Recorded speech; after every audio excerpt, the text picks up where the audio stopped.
Hey guys, and welcome to Shifts Happen. This is Tina with Radiant Healing and Wellness, and today we're going to be talking about the upper limit problem, also called the glass ceiling, and as the instructor in one of the classes I'm taking likes to call it, addicted to suffering. This is actually a pretty big deal. So in the course that I'm taking, they talk about it, and he also mentioned a book called The Big Leap by Gay Hendrix, which actually goes into quite a bit more detail about it, but I'll try to keep this video short. So, in theory, what this means is we have a limit in our subconscious of how happy we allow ourselves to be. And when we reach this limit, we do something, sabotage our happiness in some way to kind of bring us back down to where we are comfortable.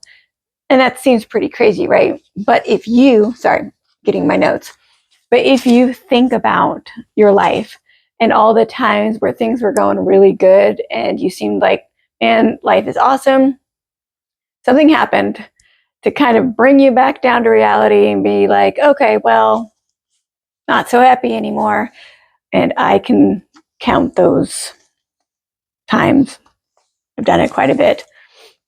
So, case in point, or here's an example anyways. I was going to school, nursing school. I was doing really good. Life was good, independent, taking care of myself, taking care of my son. And I met someone, and this person seemed like they were great, but not so much. And not only did I fall from grace, I fell so hard from grace that I don't know what you want to say. It's like I lost myself so completely.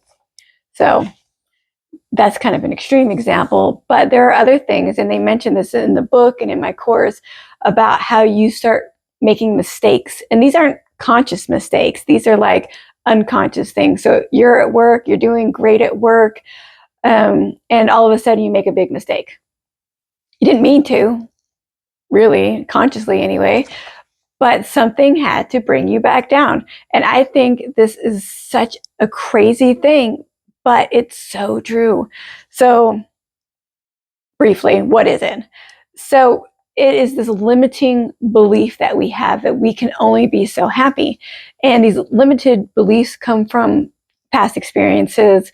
It comes from watching our parents and our caregivers, and sometimes it's even our culture, school. It's all these things that we spend time in, these people we spend time with, our own experiences that have led us to believe we can only be so much.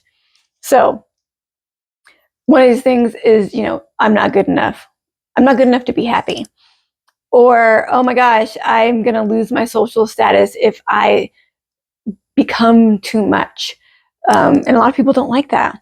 Or the thought that success equals more burden on your life. And I'll be honest, I've thought about that. If I had all this money, what kind of burden that would be?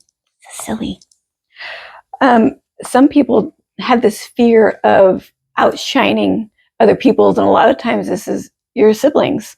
So maybe I don't want to become uber famous because it might put my sister out. She doesn't really feel that way, but that's the thing. A lot of this stuff is just in our heads. So how does this show up in our lives? Big one, at least for me, is worry. And this is really interesting, especially when you start to become aware of it. I'll be sitting here and I'll be thinking about these things that I want to do, or just having regular happy thoughts. And then all of a sudden, this negative, intrusive thought just comes out of nowhere. This worry, this burden, this negativity. Like, where the heck did this come from? And that's what it is. It's my limiting belief that I can't maintain this happiness. So I need to bring myself back down to this level of comfort, which is silly, right? But it's true. Creating arguments. Like, have you ever been in a situation or relationship where something popped into your head, and it may have made sense at the time, but looking back on it, probably didn't. But it creates this argument. Like, you have this need to create an environment that is unpleasant. And it's not because something really unpleasant is actually happening, but you created this unpleasantness in your mind. And so you have verbalized that out loud and have created this unhappy environment for you and honestly the person that you're with. But that again, it brings you back down to this level of comfort. Oh, I'm comfortable here in this place where I'm okay, just okay. Negative criticism, gosh, we do that to ourselves all the time. I mean, I don't know how many times I've talked down to myself for no reason. Making mistakes, I talked about that. When we do that without even thinking, it's not something we actively look to do, just to make a mistake. And I know people like this that deflect positive energy. So if you ever given somebody a compliment or said something positive to somebody and they're like, oh, no, I could have done this better. Or, oh, you say somebody looks pretty. It's like, oh, yeah, no, I just spent a couple minutes on my hair. No big deal. Or they replace that positivity with something negative. I could have done so much better, but they don't acknowledge or accept the positive things that you're saying. So I'm going on and on about this, but how do we overcome these things, these triggers? And the one thing that is probably going to be the same across the board is awareness. You first have to become aware that you're even doing it. And that's not easy, especially at first. So one thing that was suggested was at the end of the day, you kind of write it all down. So you get your piece of paper and you're like, okay, so what happened today? What negative thoughts, what negative things, what things did I worry about today? And then after that, so this is at the end of the day. You start to become more aware of the things at the end of the day that you did during the day. And then slowly what happens is you start to become a little bit more aware of them, maybe a little while after they happened.